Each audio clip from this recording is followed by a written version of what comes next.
Hello everyone and welcome back to another episode of Five Talk. Our episodes are becoming really unique with one special guest after another. And today I'm glad to say that we're hosting 𝐁.𝐅 from Wildgaming to talk about 𝐵𝐹.th Arena Awards, their game and the industry overall. Hello 𝐁. Pleasure, Jasmine. Thank you for having me. How are you? I'm good. How do you feel here in Armenia? Listen, I always love to travel to Armenia. I've been here I don't know how many times, and to come to 𝐵𝐹.Construct, I always feel welcome. So it's always a pleasure. Whenever I have a trip to Armenia, I look forward to it. You're always welcome here. Thank you. Related to the 𝐵𝐹.th, did you have a chance to attend the award ceremony last year? Yeah, how was the experience? I did. It was an amazing experience. I mean, what you guys did here, you created a community of gaming. Is literally like a community of different individuals coming together, and you do it every year. It's not my first time, just an exceptional experience. Amazing, but let's talk about this year. Have you already submitted your game? No, we haven't submitted. We have an idea. It's obviously Mr. First. He's going to be the central character of the game. It's going to be with a little bit of adventure. It's all about treasure. But it's coming out. It's coming out. We wanna keep it till the end before we release it. Can you share some insights into your approach to art direction and aesthetics in your game? Well, the main important thing is obviously we're in the gaming industry and it's been out there for a very, very, very long time. Okay, but the most important thing that we're doing at Wildgaming is to make sure that we keep up with consistency. Okay, with players. Innovation can be adapted towards it, but consistency is very important, especially as a studio, because we're the ones who are providing it to the operators. How do visual elements contribute to the overall player experience? The visual elements is one of the main aspects of the design of a game. I mean, gaming has been around for a very, very long time. The player needs to feel that he's immersed in the game. Yeah. That they're not only per se winning. It is an important element for them, but for most players, the generic players, it's a way of life. So they want to feel that they're coming to something that is very, very common to them. Maybe after a hard day's work, they're going to be playing those spins, so the atmosphere and the attention to detail to that is very, very important that the studio needs to cater to. Can't agree more. How do you balance innovation and familiarity in your game design to appeal to both existing fans and newcomers to the sphere? Okay, listen, as a player, right, I do like to go to the casino sometimes. And whilst, we're always looking for that game, that fits and the innovation and so forth.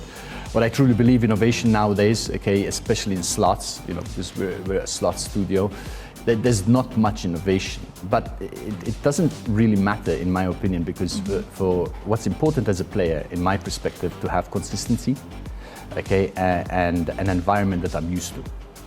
So if I go and play, I want a game that has a little bit of excitement. Yes, it's not saying that we don't throw in innovation, adapt to the game and so forth, but it's very important, because it's a way of life, right? The players, we are behind the scenes, most of the time trying to create that game.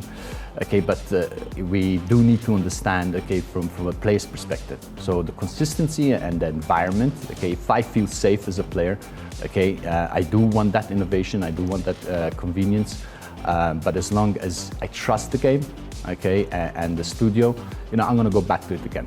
Considering all the benefits that you have already mentioned while creating this game, what do you think? What sets your game apart from the other competitors?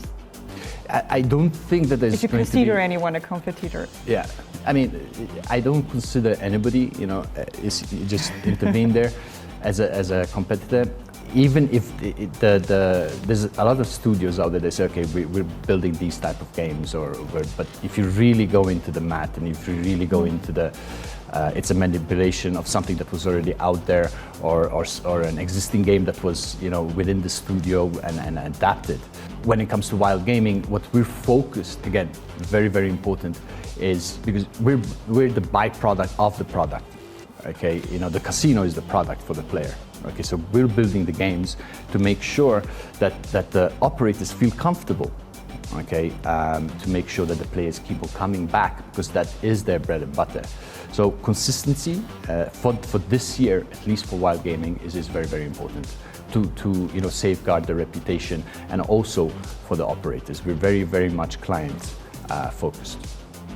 That was pretty nice and diplomatic answer to this question. Thank you. What are your exact expectations from this year's award? Win? No, I'm joking. No, our expectations here is basically we're a new studio, to get recognized. Bet Construct and the arena doesn't need an introduction.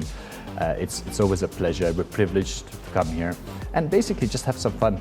Okay, this is the point. This is gaming. This is the gaming industry. We want to have fun, create, and move forward like that. As a community, make the industry as a whole, stronger together. It might be a little bit of a cliche, but we need to do this stronger together to be able to be in the competitive edge as opposed to other industries.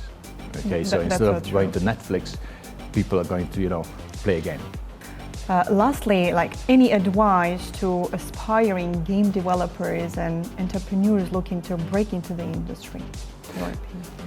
A lot of people say it's very competitive. It is, right?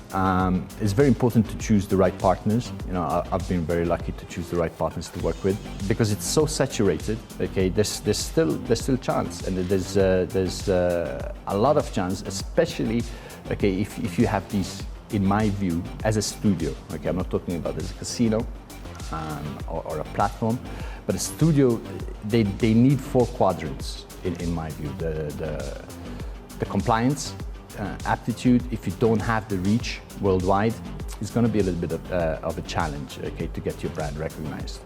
The second is technical aptitude, okay. Like you guys, you represent, okay, the epitome of what technical aptitude is. Your reach is fast in very, very different metrics of the products that you have. The other is commercial. Commercial is very important. Okay, it has become a product right now. There's many of my friends in the industry that say, listen, I would rather work with somebody that I can trust, okay, over a long period of time. This is another important part of the story, right? Very important part, okay. I've been, kind of really blessed over the years. Most individuals work with me because, of me, not necessarily because of the games need to be good. Here, where the personalization comes, correct? Very, very important, okay. So I would really focus on personalization first if you're a studio, okay, stay a little bit humble. And then obviously there's the product. There's the internal product and the actual product, like whatever product you're building. If you have those 4, okay, you're keeping up with the trend. I've seen many studios with fantastic products, but they didn't have the commercial or the compliance aptitude, and vice versa. I've met some, phenomenal individuals in the industry, okay, that I would work on a daily basis, but their product wasn't up to the par. Okay, so keeping those 4 is very important as a studio. Thank you so much, Matthew, for being my guest here today. It's always a pleasure. And I really can't wait to see the game, honestly. Thank you very much. Looking forward to it. Thank you. Thank you, everyone, for watching. Don't miss the upcoming episodes for more insightful conversations and industry updates. See you soon.